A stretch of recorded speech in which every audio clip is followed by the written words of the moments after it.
इसको एक political shape दे रहे हैं जो गलत है। हिंदू मुस्लिम का किस्सा बना रहे हैं और ये भी बोल रहे हैं कि मेरे पापा कम्युनल हेट्रेड स्प्रेड करते हैं।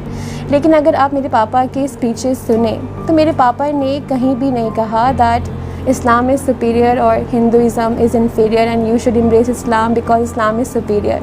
My father always talked about brotherhood, always build the bridge between Hindu and Muslim and other religions so that they can coexist in a harmonious manner. तो कोई अगर ये कह रहा है कि किसी ने जबरन किसी को कन्वर्ट किया है तो वो गलत है, बेबुनियाद है, क्योंकि कोई भी इंसान ज़बरदस्ती अपना धर्म चेंज नहीं कर सकता है, चाहे वो बच्चा हो, जवान हो, बूढ़ा हो। दूसरी बात ये है कि जितने भी लोग आईडीसी में आए हैं वो सारे के सारे पढ़े लिखे हैं, एम्प्लॉयड हैं, कोई डॉक्टर है, कोई इंजीनियर है, कोई लॉयर है, तो वो सारा अपना खर्चा खुद कर रहे हैं। तो उनको दूसरों की क्या ज़रूरत कि वो उनको जॉब दें या उनको ल्योर करें, बिल्कुल बेबुनियाद है। तो जो भी एलिगेशंस लगा रहे हैं मेरे पापा के ऊपर वो सारे फॉल्स हैं, बेसलेस हैं, उसमें कोई सच नहीं है। मेरे पापा का काम है सिर्फ फैसिलिटेट करना, वो भी legal documents, that's it. Mannu और एक और लड़के के बारे में, लेकिन उन्होंने भी कोई एफआईआर दर्ज नहीं कराई है। तो अगर सपोज़ करें किसी के साथ ज़बरदस्ती कोई काम किया जा रहा है तो वो कंप्लेन नहीं करेगा। अगर मेरे पापा ने 1000 लोगों को ज़बरदस्ती कन्वर्ट किया है तो आप 10 एफआईआर दिखा दीजिए मेरे पापा के नाम से, एविडेंस तो होना चाहिए। तो कॉमन सेंस है।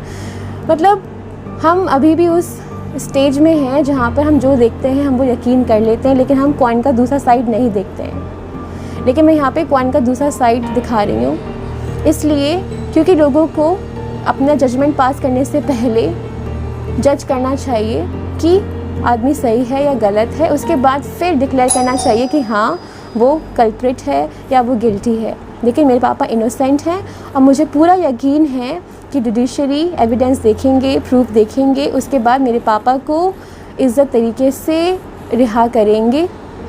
तो मुझे पूरा यकीन है।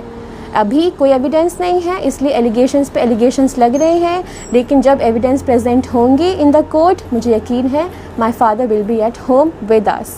और मेरे पापा का काम दिल्ली से होता है, यूपी से नहीं।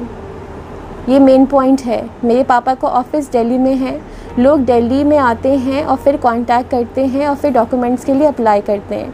तो मेरे पापा जो भी काम करते हैं वो दिल्ली में करते हैं, यूपी में नहीं, जो क्लेम कर रहे हैं। मेरे पापा का यूपी से कोई कनेक्शन नहीं है।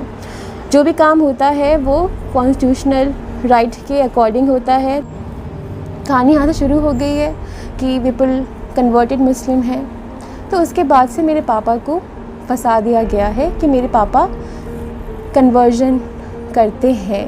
लेकिन अब तक जो भी नाम रजिस्टर्ड हैं आईडीसी में, तो वो लोग बहुत पहले कन्वर्ट हो गए हैं। कुछ 1999 में, कुछ 2001 में, कुछ 2006 में। तो ये क्लेम करना कि मेरे पापा ने कन्वर्ट किया है 1000 लोगों को 2 साल में, तो वो बिल्कुल गलत है, बेबुनियाद है। क्योंकि आईडीसी सिर्फ और सिर्फ डॉक्यूमेंटेशन फैसिलिटेट करते हैं divorce, affidavit, gazette, certificate of marriage, certificate of name change. उससे ज़्यादा आईडीसी का कोई इन्वॉल्वमेंट नहीं है। मेरे पापा का कोई कनेक्शन नहीं है, पाकिस्तान से नहीं है, ना किसी पाकिस्तानी से है, नंबर 1। दूसरा, ये जो आईएसआई फंडिंग के बारे में बात कर रहे हैं वो एलिगेशन है, फॉल्स एलिगेशन है, रियलिटी को मैनिपुलेट कर रहे हैं और एक बहुत ही फिक्टिशियस स्टोरी को प्रेजेंट कर रहे हैं इन अ फैब्रिकेटेड मैनर। मेरे पापा कज़ाकिस्तान गए थे, नो डाउट, ओके, वो भी एम्बेसी ने इनवाइट किया था। लेकिन अगर कोई ये बोल रहा है कि वो पाकिस्तान गए थे तो वो गलत है, क्योंकि ऐसा कोई एविडेंस नहीं है। ना मेरे पापा के पासपोर्ट में कोई वीज़ा आप देख सकते हैं और ना ही आप कोई रिकॉर्ड दिखा सकते हैं जहां मेरे पापा का कनेक्शन किसी भी पाकिस्तान के आदमी के साथ है या एजेंट के साथ है या फंडिंग के साथ है। तो जो भी एलिगेशंस हैं वो बिल्कुल गलत हैं और बेसलेस।